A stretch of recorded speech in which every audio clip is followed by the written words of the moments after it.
I'm all right. I'm good. I've just been training, so I'm a bit sweaty, but yeah, fine. Yeah. Good. So you've got your glass of water. Feel Yep. free to top it up whenever. We're gonna have a nice little chat. So the last episode, I did a little thing with viewing. Let's go way back, right?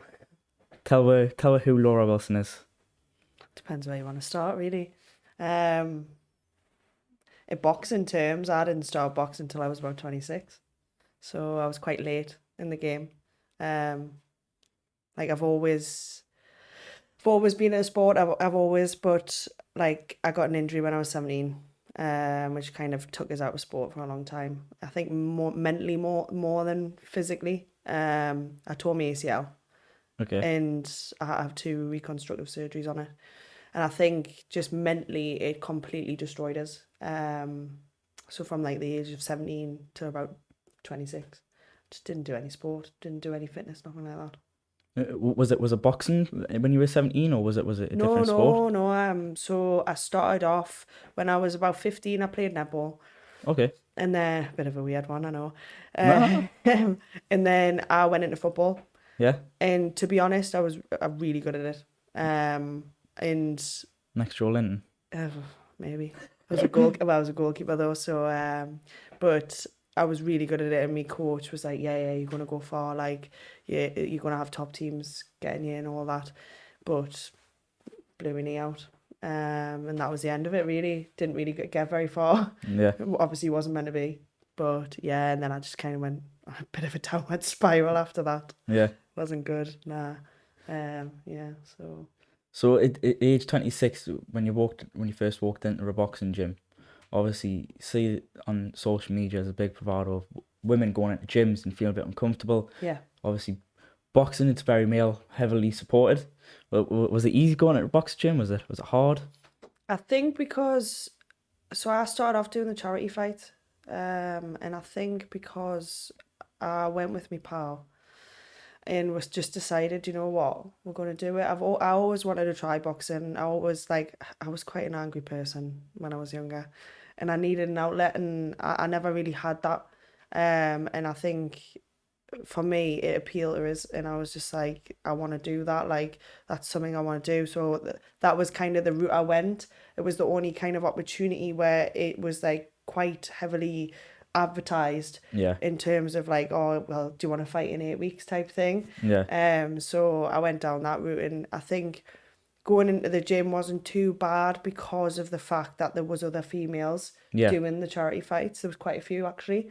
But I think if I had to go into a gym like this for the first time, or just an amateur gym or anything like that, I think it would have been I think a bit more nerve-wracking. Bit daunting. Yeah, but I've always been one just to kind of do things, and like even though I'm nervous, I'll just do it anyway. Do you know what I mean? But Yeah. So obviously you've done the amateur ranks, haven't you? You've been in yeah. amateurs. You've been in the pro ranks. What's a charity fights like? Is it different? Is it? Yeah, I think it's a lot less regulated. It's not great if I'm honest with you. That's why I got out. I did too. Yeah. And I was like, I'm not doing this again. It was just, I think for me it wasn't organized. It wasn't regulated, and to be honest, a bit unsafe. Like the way the matching goes on and stuff like that. It's not great. Yeah. There's not enough rules and regulations around it, and I think like you see that with there's been a couple of people that have actually died when they've done Yeah. it, and it's not good. And I know that happens in sport Yeah. Yeah. Yeah. across the board, Yeah. but yeah, it just for me it didn't appeal. I needed Yeah. that kind of structure and rules there. So When you say it isn't safe, is there like a huge weight gap? Is it? sometimes it can be, yeah. Yeah. Yeah, it just depends because I think the whole kind of premise of it is they're trying to get the money. It's Mm. all about money, and I know, like again, sport it is about money, and even the pro ranks it's about money, Yeah. but it was heavily focused on that, and I think with that being said, if there wasn't a match for somebody, they would try and make it fit Yeah. to the point where it could be a quite Yeah. big weight gap or height difference or whatever. Yeah.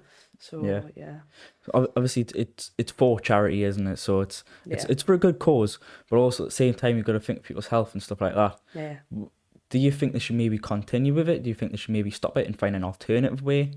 What do you think should I happen think with there that? just needs to be more regulations around it. I think, and I know that's a bit, it's not great when it's for charity and stuff, but I think there just needs like someone to oversee it just a little bit more and kind of put them regulations in place and have that structure rather than, because anyone can do it. Yeah, Like it's the fact like you could lie on your forms and say, oh yeah, I'm perfectly fine, I'm fit and healthy. Like they're not going to know about it.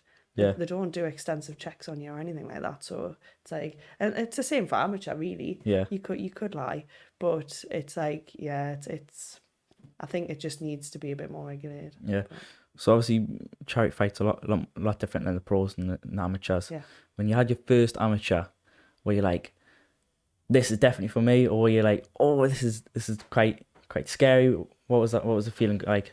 I think, like looking back, I went through a stage of I wasn't fully committed to boxing. Yeah, So I was quite up and down with it. I was like eating wise, I wasn't great. And then I would train and then I wouldn't train and then I would train. And to an extent, I'm still like that. Not in I'm fully committed, yeah, but I think it goes in cycles and I think I've learned that over the years that I'm not always going to be 100% yeah, all the time. But yeah, yeah, I wasn't very like I don't know, it would just I think what it was the gym I was at. Nothing against the gym, but I think I just didn't fit quite well. And yeah, I think with it again being said, there's not a lot of females in the sport. yeah, And when you're surrounded by males constantly do it and like you're comparing yourself to something that you can never be. yeah, So it was quite difficult at the time. And I think having my first fight, it made us realise like that I needed to be committed. yeah, And then after that, I think I just put my mind to it. yeah, I changed gyms, I think after about two or three. And then I really excelled after that. yeah, And I think it kind of pushed us forward. And then obviously, fast forward, COVID hit. yeah. But yeah. So obviously, we're seeing like the sport's quite hard to be for women and stuff like that. It's tough. Obviously, being in the world myself in the boxing world, you kind of see how the main events for the women's professionals don't do as great as some of the men's. But obviously, you've had your pro debut. We're going to get about that in a minute because it's quite big for you. For boxing fans to help support women, what do you think people need to do to help the female boxing grow? I think it's like any other sport, really. Like you look at football, for instance. Women's football wasn't massive. It still isn't to an extent, but you look at the Euros when they won the Euros. Yeah, That just completely boosted women's electric. football. Yeah, it was just for fans to see that, regardless of gender. Yeah, It was just absolutely amazing for England to win the Euros.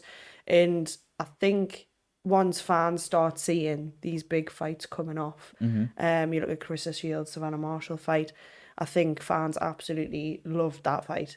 And I think the more that comes up, the more fans are going to they're going to eat it up. And I think just buying the tickets and going to see them and buying the like the pay-per-views and stuff like that, it's going to work. And I think it's going to take a while. yeah, It's not going to happen overnight. yeah, It never does.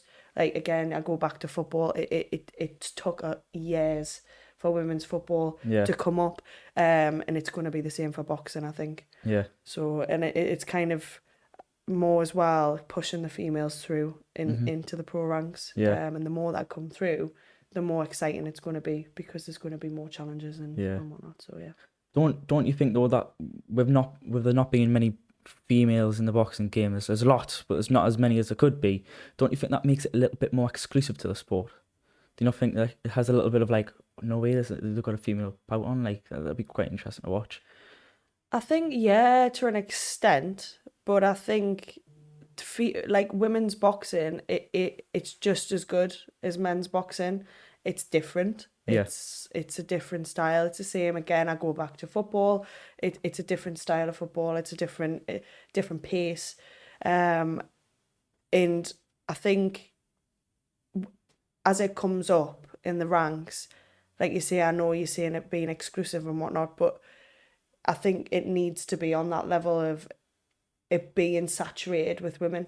And Yeah. I think because you want the likes of the British titles, Yeah. and you look at what happened, I think it was last weekend, the first women's British title Yeah. was fought. And I think the more that comes on, the more that happens, the more fans are going to want to follow these people and get behind them. Yeah. So I was talking about like Clarissa Shields there and Savannah Marshall. They've all had the first debut. Yeah. Let's talk about yours. How was that for you? Your first professional debut? It was amazing, to be honest. You can't it's something that you kind of dream of Yeah. as a kid, like becoming a professional athlete. Like, I know I was a professional athlete before the debut, Yeah. but I think the debut makes it, because then you can say, yes, I have fought as a professional athlete. And Yeah. I think that is like what kids dream of. Yeah. It's like when kids grow up wanting to be footballers or basketballers, any sport, like, and sometimes people don't make it. But for me, that debut was, I think it was a lifelong dream, really. Yeah. And anything beyond that is a bonus, Yeah. really. I've fulfilled that dream. Yes, I'm going to keep going. Yeah. It's not like I'm going to stop Yeah. at that, because there's more things that I want to do. But Yeah. for me, yeah, you just can't beat that feeling. Yeah, it was just, the whole night was amazing. But yeah. That title, pro athlete, strong in it. Yeah. You look at your top idols. So say some people might say like Anthony Josh is their top idol, or I don't know, like Mo Farah is. Yeah. What for that title, a professional athlete? What does that hold? Like being one, what does that hold for you? What does that mean? I think it's just that I don't really know. It kind of gives you a sense of accomplishment, to be a professional athlete in the sport that you've trained for. Some people their whole life, some people only a short period, like myself. But to hold that, it's, I don't know, it gives you a really strong sense of accomplishment. Okay. And again, it's like a job. You feel like you've got a career in it. And I don't know, it's that weird feeling of like, sometimes I feel, I'm trying to explain it. Sometimes I feel like a bit of an imposter Then when Foster. you say, "Oh, I'm a pro athlete," and people look at you funny and like they're like, "What?" Like, and it's just weird. It's a weird feeling. Yeah. It is a weird feeling. Yeah. But what do you think makes that feeling or that imposter? Like why do you think you've got that for? Like I don't know, because I'm just a normal person. Like, yeah. you look at athletes on the TV. You look at like professional athletes on the TV. You look at footballers, anyone really, athletics, and you see them on the TV, and you're like, oh my god! Like, as a kid, you're like, I want to be that one day, and all of this. Yeah. And then when you become it, you're like, well, I'm still the Yeah. same person. So that's what you think. I'm still a normal person. Like, I'm still walking down the street as a normal person, going shopping as a normal person. It's not, there's nothing really massively special Massive. about it. Don't you think that though that kind of feeling comes from maybe you've turned into a pro athlete, like you said, when you were younger, you looked at pro athletes to then thinking that the next generation coming up are the ones that now looking at you. Yeah, that as Yeah. well. And you think, well, people are looking at me like I'm this like amazing athlete or whatever, and well, whatever they think. But and you think, well, oh, like, but I think it kind of spurs you on to want to perform as well, Yeah. and want to inspire and want to kind of push forward and show people that it can be done, even though you're a normal person that's had your troubles. And like I say, pretty much my whole 20s, I was having issues with mental health and whatnot. And for me to change my life and to do this, like, it shows people that it can be done, Yeah. type of thing. So would you say mental health there? Would you say that boxing or sport saved you? What would you say helped you through that? Oh yeah, massively. Like, I think if I wasn't doing this, I don't know where I would be. Like, especially mentally, this this gave us kind of a purpose, and it gave us an outlet for my competitive drive, Yeah. because I think before this I had nothing to kind of work towards, and it was just driving us insane, Yeah. really. So yeah. So with you saying that, like saying like looking at like past people, who was that going back to that pro athlete title again? Who was the person like that star of the show when you were a kid to inspire to become? Do you know what it is? As a kid, I didn't really have anyone. Yeah.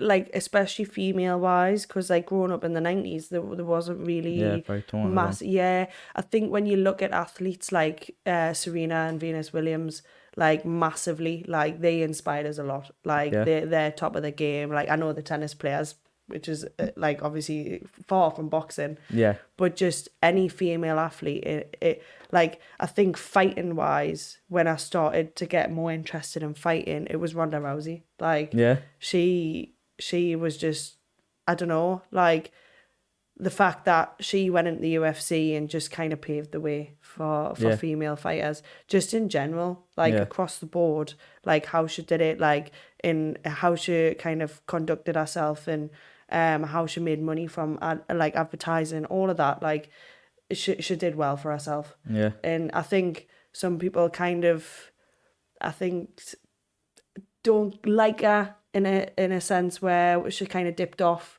at the end of her career, but that was because she inspired more and better females to come through. And yeah, she got beat, but Yeah. it is what it is. So obviously Ronda moved on from UFC to WWE. Do you reckon that was a smart move? Do you reckon because she took that loss, do you reckon that was a moment of, okay, I've lost that beating record now, I've got to move on? Do you reckon that was a smart move from her? I think business wise, yeah. Business. Like, yeah. I think, even to be honest, I think in the sport, she was, I think, past her peak. And I think there was younger, fitter females coming through Yeah. that she just couldn't handle. And that's not to say that she wasn't a good fighter. She was, like, at her time, she was the best fighter in the world, like, best female fighter in the world. And I think, yeah, these things change. You look at Katie Taylor, she's the best female boxer in the world. That Yeah. could change. Yeah. We don't Split know, second. but this is her time. Yeah. Eventually, it's not going to be her time. Yeah. She's going to be too old. She's going to be past her peak, and it Yeah. happens to all athletes. Yeah. With you seeing that business part though of being an athlete, obviously you see on social media there's all these athletes that they wake up, say like 5 a.m. like they do some ridiculous kind of like regime, you know what I mean? It's like crazy, but what Yeah. what people don't see is the business side. Yeah. Would you say that's hard for you? Would you say that's an easy part? What's the business side of being a pro athlete like? I think at the minute it's just kind of, I'm building myself up. Business wise, I'm not too savvy with business. I never have been. Money, stuff like that. I'm just like, yeah, I would rather someone else deal with that. Yeah. But I think sometimes you have to be smart about it. And yeah, people don't see that. People don't see that you have to sell all these tickets to fight, and people don't see that sometimes you don't get paid and whatnot. And like you say you're asking for sponsors to help you, support you. Sorry, to help support you. But people don't see kind of the reasoning behind it. They just think you want money and whatnot. But it's like, no, like this is me kind of building up to that point, and it will become a reward eventually. Yeah. But it's like, business wise, you've got to be clever. Yeah. You can't just, you've got to be clever. You can't just take fights willy nilly and whatnot. And I think that's what people don't see. Yeah. So a lot of people, like, I know myself before I started to get involved with like the whole sports scene and stuff. You don't actually know what goes through to do like sports and stuff. When you say sponsors help us, what does a sponsor actually do to help a pro athlete like yourself? Could be anything really. Like, we've got medicals to pay for, so some sponsors will help with that. Like equipment, some sponsors might provide that. Even to transportation, or like selling tickets, just anything really, like anything that's going to help take the pressure off the athlete. Um, Whereas they can then just focus on their training and focus on like bettering themselves really. We've all got lives. We've all got to pay for things. We've still got to be a normal person. Yeah. But like equipment for sports, it's expensive. We all know it is. Like, to be honest, everything's expensive nowadays. So it's like anything little, even, do you know what it is? Even just donating a tenner here and there to get some food or to pay for equipment, like stuff like that. And I think people like don't see that. They think they see the end product Yeah. on social media. See, like 92K followers. Yeah. Oh, they're living the good life. They're getting real life. They're living a good life. They've got everything, but they don't, like, a lot of them don't. Like, Yeah. a lot of them don't have a lot of money. Like, especially females. Yeah, yeah. I know, like, I've heard stories of even the top females on like Matchroom, for instance. Like, they're not getting paid a lot. Yeah. So yeah, it's difficult. Let's talk about that. It's a sticky subject. It is, because a lot of people don't want to talk about it. But why shouldn't we talk about it? Because if we don't talk about it, it's not going to be resolved. Exactly. Would you feel like that women get less prioritized when it comes to payment in sports? Oh yeah, absolutely. Because I get it. I get why. It's not like I don't understand why they're not just going to shell out all this money. And I know it's mainly for the fact that, yes, men's sport gets more views, men's sport gets more adverts, men's sport they get pretty much all the endorsements that they need. They bring the money in, Yeah. but it's about investing. Yeah. And if you don't invest, you're never going to see the return. And I think if people give it a chance, there will be a return. Yeah. And like I say, I understand why women aren't getting paid as much at the minute. Like, they're paying it based on kind of what they're getting in return. Yeah. Which is understandable. It's a business. Yeah. You're not going to shell out all this money and hope for a return. Yeah. But yeah, I think eventually it'll come up like any other sport. Yeah.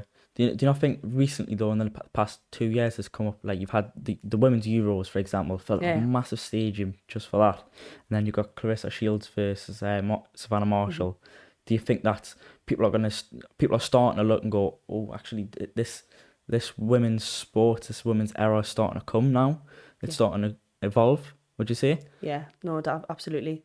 Like I say, I know I keep going back to football, but that's kind of the basis of women's sport at the minute, and that you see how much it's exploded, and how much people are now watching it on a weekly basis, and how much their games are now like streamed a lot more widely than they were previously. Like, they're so much more accessible, so people are watching them because they're on. Yeah.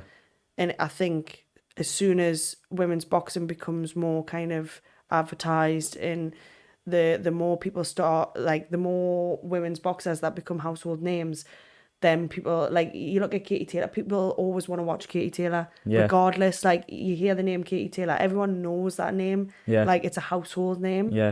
It's Savannah Marshall, not so much. I think she is still a big fighter. However, I think it just needs more of that. Still growing. Yeah. Still taking that path. Yeah.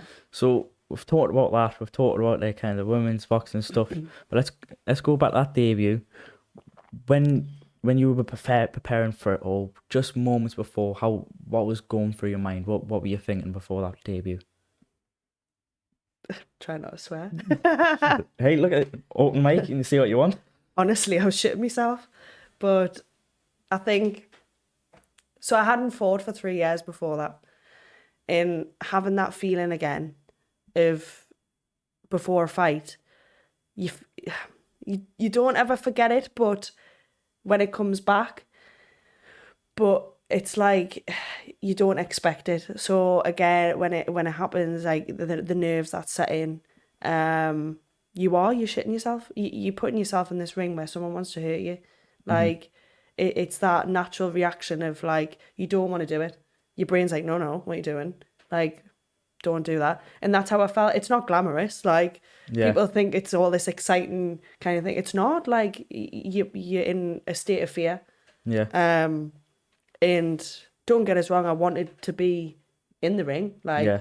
and you have to push past through that. Like, if you can't push through it, you're never gonna go in the ring. But I knew I did at the time, and like I knew I could. I'd done it 17 times before that, and I knew I could. But it's that feeling where you kind of in a state of limbo of, oh, do I really want to do this? Yeah. But like you say, once you step in that ring, it disappears. But, So at that point of stepping in the ring, so you've got your hands wrapped, you've prepared, you've warmed up, you've talked to the coaches, talked to the team, you've done the walkout. Once you step through the ropes, is that when it's game time, or is it before then? It is. it's before then. I think for me, I know everyone's different. As soon as the hands are wrapped, that's when you kind of wrapping your tools to go to war type thing. It's that psychological kind of feeling of, right, I'm ready now. Put the gloves on. You're warming up. That's when you're focused. Yeah. You can't not be focused. Like, if you weren't focused, then I would be worried. Yeah. Because I think you do need to mentally prep. Yeah. You see, every single boxer I've spoken to and asked the question of when are you prepared to go to war, as they say. Yeah. Everyone's always said their hands wrapped. Yeah. Is that I don't know. For me, obviously, I've never stepped in the pro ring before, but for me, I feel like it would be as soon as I enter the arena.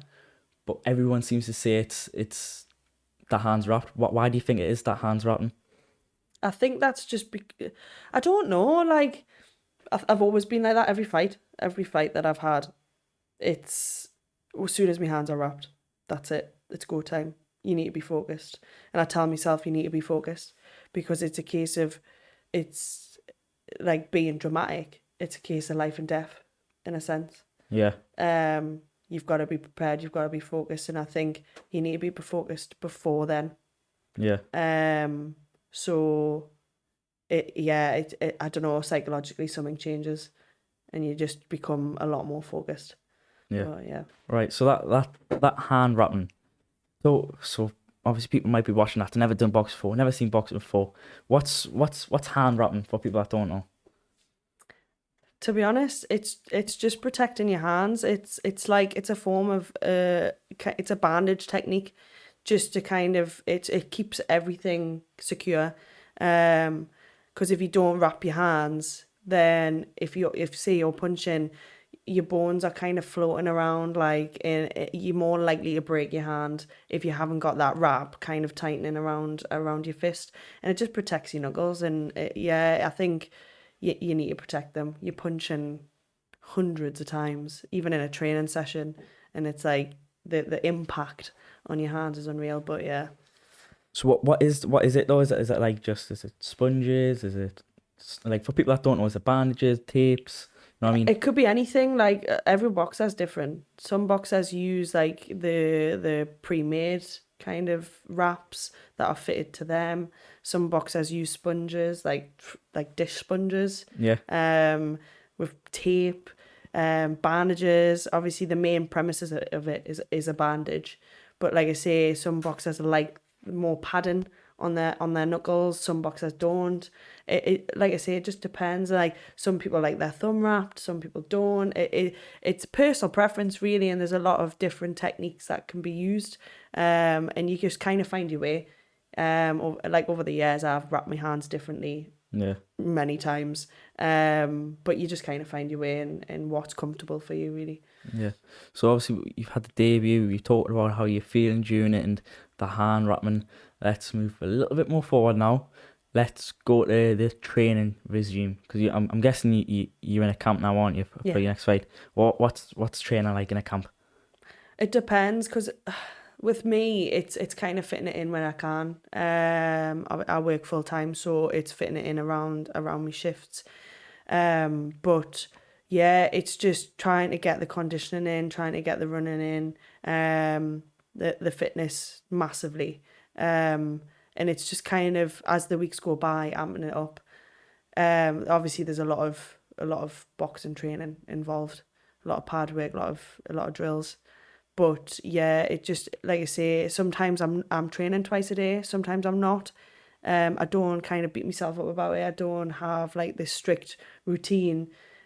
People might think I do. I really don't. I just kind of, I go with it and fit it in where I can, and it's working for now. Do you know what I mean? So yeah, but obviously I think the higher I get, the higher level I get, the more kind of training I'm gonna have to do and kind of fit in. But Yeah. yeah. So I'm not going to tell you what Ewan said, right? Because I want to see if it's the same. What's the worst part about training camps? The food, the The dieting. food, same as Ewan Yeah. said. Ewan said exactly the same. The food. Ugh, it's a What's nightmare. so bad about that? Like, what's so bad about doing it? I, do you know what? I'm a big eater. Like, I always have been. And I th- I think the issue be like it is a bit of a sensitive subject. So before COVID, sorry, I used to box 57 kilo. And for me, like for being 57 kilo, I was quite big. Yeah, I'm 5'7". That's quite a low weight. And I was maintaining around 59 kilo, so you could imagine I was pretty small. yeah, However, that took a negative effect on my overall health.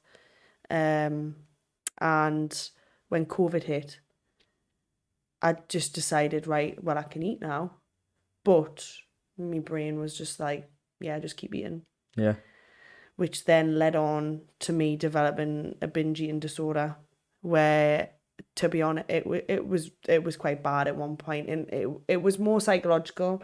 I know that now. Now I'm out of it. It was more a way of coping yeah. for the psychological effects of not boxing anymore. Mm-hmm. But I kind of shot up in weight. I was swelling up because I was maintaining too much, like I was retaining too much water because Yeah, of the salt intake. I mean, it was non-stop. If I seen food, I would eat it yeah, regardless, and like I would make myself sick to the, like, I would eat that much, I would be sick. yeah, And it wasn't a great time, and I think for me trying to regulate my diet, it's a struggle, yeah, and it took us a long time to be comfortable with the scales again. yeah, And it just has negative effects on athletes, like especially in weight restricted sports. You start having kind of body dysmorphia. You look at yourself and you put on a little bit of weight. Like I put a little bit of weight on after my debut. yeah, Probably about 5 kilo, yeah, something like that. And you look at yourself and you go, you're fat. yeah, And logically, yeah. You know, everyone knows I'm not fat. yeah, Like, but in my mind, I'm like, you're fat. yeah. And you have to kind of combat that on a daily basis. What do you think? So for viewers that are watching that maybe struggling the same thing but on pro athletes, what do you think?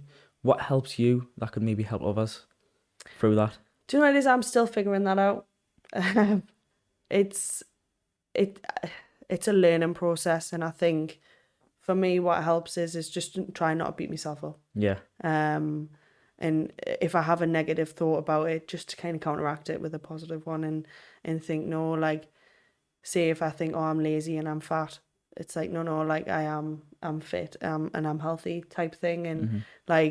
like during the binge eating episode, I lost my period for 5 months, and that for me kind of, it hit home, because Yeah, I was like, no, like my physical health here is deteriorating. yeah, I need to kind of sort that out. And I think as long as you're healthy and happy, it's fine. And people don't, I think people are so hung up on weight, yeah, and you don't need to be. Like, the only people that need to be hung up on weight is weight restricted athletes. yeah, And even then, to an extent, it's not the be all and end all. yeah, Before me debut, I was worrying about not being able to make weight, yeah, and yet I come in 2 pounds under. yeah, And I was like, why on earth was I worried? Like, Matt was so calm about it. He was like, no, that's fine. Like, and I'm thinking, I've got 2 kilos to lose. And he's like, it's not. Yeah, it's Like, not. it's fine. Like, Yeah.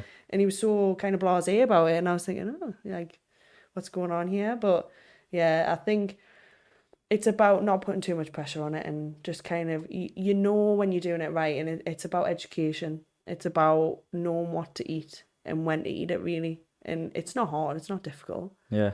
It's just mentally, you want everything that you can't have. Mm-hmm. You've been so used to eating loads of sugar and loads of fat and whatever. As soon as you take yourself off that, you crave it. And that's all you think about all day, every day. And that's when it becomes difficult. Yeah. But yeah. So with that, like you're saying, like it's kind of hard to not binge eat. What's the typical, like, the eating, like what do you have to eat to be like a weight restricted boxer? When I'm in camp, so my diet completely changes because I'm quite lazy when I'm out of camp. I think all boxers are. Yeah. Yeah. A lot of the time I'm just eating for convenience. And I know I shouldn't, and I tell myself I shouldn't, and I need to kind of maintain it. However, it's quite difficult. We all know it is. Like, but in a camp, it's just about having that kind of balanced diet, the balanced nutrition. I'm no expert. Like, I don't have a nutritionist. Maybe later down the line, I probably will get one. Yeah. However, it's having the balance of protein, carbs, and fat. That's all it is, and it's making sure that you're in a calorie deficit. Yeah. It's that simple, really. Yeah. I'll probably get told off, yeah, by your coaches for asking this, but when you're not in a diet, all right, we talked about this last episode. What's your favorite food? Oh, do you know what it is? Anything and anything. Like, it's just, I love eating. So I'll always love having something savory and then something sweet. Right. Like, Okay. always. And like, it depends. It depends what I'm feeling on that day. Like, some days I'll be craving like a burger and fries. Other days a pizza. Like, some days cake. Yeah. It just depends. But like, I would say my favorite cake's cherry bakewell. Like, always Cherry will be. bakewell. Always will be. But like, favorite food wise, I would say like a really, really nice burger. Nice burger. Yeah. See, if you haven't watched, you go watch the last podcast episode, right? The last part talked about the best burger. Oh, It's gonna change your life. I'm telling I'll you. have to watch it. Telling everyone, it's gonna change your life when you listen to it. Good. So, anyways, we've got the food. We've got the last fight. What's next for you now? Then what's next for you? Well, I've got a fight on the 14th of July. At Raton Arena. Against a girl who boxed Jordan Barker last year on the same show. I think she's going to be a bit more of a challenge. She's going to come forward. She's going to allow us, I think, probably to show me skills a lot more in this fight. So yeah, that's basically what I'm looking forward to next. I don't tend to look past that. Don't get us wrong, we all have our dreams and whatnot, but I think I take each fight as it comes. Yeah. Like I said in my interviews and like I've said in the past, I'm going with the flow. Yeah. I'll go as far as I can.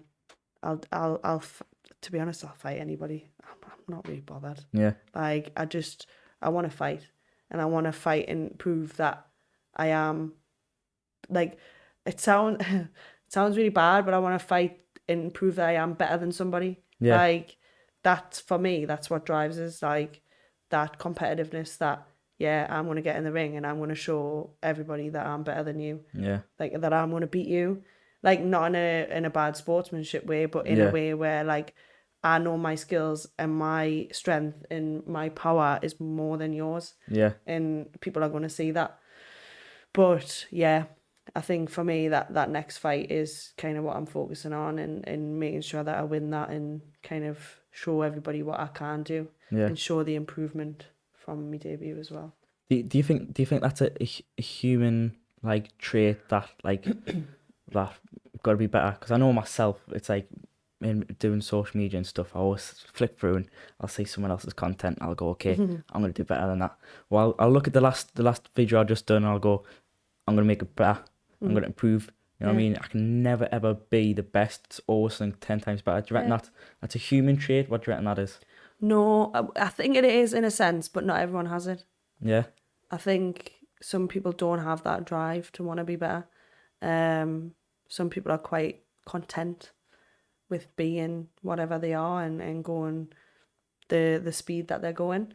I think it can have a negative effect as well because you'll always kind of beat yourself up, or because I had a massive habit of doing that. Not so much anymore. But I know that I'll always want to do better and I'll always want to improve. And I think, like I say, not everyone has that, because if they did, like, they would be doing a lot more. yeah, Do you know what I mean? There'll be a lot more athletes. There'll be a lot more kind of like, I can't explain it, but yeah, I think not everyone has that drive. yeah. Yeah. So this you obviously mentioned the 14th of July. Quick little ticket sale here. If you haven't already seen, 14th of July at Drayton Arena, huge stacked card fight with Laura. Yeah. It's really exciting. Make sure you get your tickets. Link will be in the description for those by Jobs Box Promotions. What's it like being on that card? It's obviously a huge one. How do you feel like about being Amazing. on No, it? I'm really excited to be on it, and I'm really grateful for being on it. And like you say, I'm the only female on that card, which, to be honest, doesn't really make a difference to me. But yeah, it's a good platform again for me to show what I can do. Like you say, it's a big card. There's a big fight. Sorry, with Matt McCallum. And yeah, I think for me, it's kind of at stepping stone up again. Keep building and keep getting on these shows and showing people what I can do. Yeah. Yeah, the it's that is a bit. It is obviously Jobs is it's developing in it. It's we're a couple of events into in the industry. We're on the rise. It's do you think that I personally, you're obviously you're a female boxer, like we were saying before, that there's not many of them. That being the only female boxer, do you think, would you say that being on a big platform, would you say that helps boost that female boxing by being the only person there to then take that back and go, actually, Laura Wilson was the only female boxer? Yeah, because I think then as well for me, it's a good thing because you kind of stand out a little bit as well because you are the only female there. Like, obviously I'm fighting another female, but Yeah, I'm the only home female there. And I think people are more likely to remember you because you're the only one out of, say, 10, 12 fights that is female. And yeah, I think it is a big boost. And I think it's, again, a big boost for local talent as well, and showing the local females, and inspiring the local females that it can be done locally, not just nationally, not just European, not just worlds. yeah, It can be done locally, and it kind of gives them something to kind of look up to and say, oh, actually, I want to do that one day, yeah. type of thing. So So obviously we know your life inside boxing, we know your life before, outside of boxing. What does Laura Wilson do for fun? What's your hobbies? Do you go hiking? Do you sit in the house play video games? What do you do for fun? I think so. At the minute, not much because I'm drowning in work. However, normally it would be I like to get away. I like to do like kayaking. I like doing like trail running, stuff like that. I don't get to do it as much at the minute.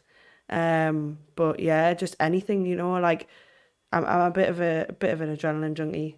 I do like to do stuff that is just like, I like going quad biking. I like going to the shooting ranges. I like doing stuff like that. I've always been quite a tomboyish girl and just going off and doing what I want. And I think I like doing things that people are nervous to do.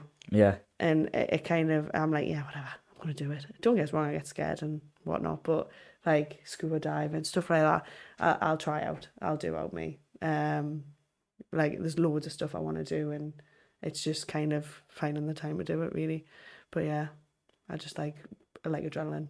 What's how have you? So you've done a lot of adrenaline stuff. I'm guessing you've done a lot of experiences. Is there enough to say the top three? The thing, like, no, like, not, there's loads that I want to do. So that I want to do skydivers, I want to do like bungee jumping, stuff like that. More I do, like, the stuff that I've done is more like quad biking, like go-karting, stuff like that. And like I say, there's more that I want to do. And like when I was on holiday, I was scuba diving, stuff like that. But yeah, like I would say, like, probably top, if I'm going to say top three, like you say, it's not so much adrenaline seeking, but like when I went scuba diving in the Dominican, and then there was like a kind of like a cave dive Okay. in the Dominican as well. Yeah. Them two top for me. Um, Well, I can't think talk of her a through third. it. Talk her through it. How was it as an experience? Not because I not a lot of people get experience it. I know for myself, I Yeah. haven't had the nice luxury of scuba diving in the Do you know what it is? I'm not so good with water, yeah. so for me it was kind of getting over a fear. So the scuba diving. I did panic before I went under. But once I was under, I was fine. It was kind of similar to a fight, really. Yeah. It was like I was like a bit nah, and then once I was in, I was fine. But it was amazing. Like I completely recommend it to people. Like if you go away somewhere and or just anything, just do stuff like that and get over your fears and just do it anyway. Do you know what I mean? So yeah. What's obviously you've got scuba diving there. What's next on the list of top things you've done? There was the it was like a cave dive type thing. So it was like it wasn't so much like diving in, but we went into this cave and it was like a massive pool, but it was like so deep. Obviously you had to jump in, and you had no idea what was underneath. But yeah, that for me as well, it was getting over a fear. I think the top ones for me, top experience for me, was getting over the fears. Yeah. Because that again, I panicked, but you get over it. Yeah. Yeah, so See, people love traveling, right? And a lot of people have different like the most common one is always like I want to go to Maldives or I want to go to Bora Bora. yeah. What's top three places you would love to travel to? So I was actually talking about this the other day. So I'm wanting to go to Thailand. I'm thinking about doing that quite soon, like probably next year time. Absolutely Thailand, 100% on my list. I've been to quite a few places anyway, and I think kind of traveling wise, I do want to do Asia, Yeah. parts of Asia, like Japan, places like that. It's like Singapore, and even like to the likes of Australia and New Zealand, stuff like that. And I think I like I've been to quite a few places. Like I've been to Iceland, I've been to like parts of America, stuff like that, and they were amazing. Yeah. But I think the experiences of like Thailand and like Asia and stuff like that would be top tier. Yeah. See, that's it's a good one to talk about, and it's interesting. There's like Iceland and Japan. I was talking the other day to one of my mates, and we're talking about Japan. Do you think Japan is the the 10 years ahead of everyone? A lot of people have said that. Do you think they're Probably living in the future? technology wise, yeah, I think so. I think they're just kind of like, yeah, they're ahead of everybody. They always have been, to be honest. And I think it's just the way they work, the way they are. Like my brother's just been to Japan and he absolutely loved it. He loves that kind of culture. He loves that kind of vibe. And I think seeing that, I wanted to kind of experience it because it just looks amazing, to be honest. Yeah, I don't know if you've seen like, so you ever watched like Fast and Furious, Yeah, Tokyo Drift, yeah, the Cars movie, the animated version. There's a thing, right? I didn't know this actually. It's quite interesting. So the cars in Japan, they roll them into machines and they take them all the way to the yeah, yeah. top and they stack them. It's Is like a it? car park. Yeah, Yeah, yeah, yeah, yeah. It's they put it. I've seen it before. So it's like it kind of we put it in and it kind of rotates round and yeah, yeah. goes and just stacks them. Yeah, It's a bit yeah. crazy. They do it. There's a similar thing I think for like the rubbish systems.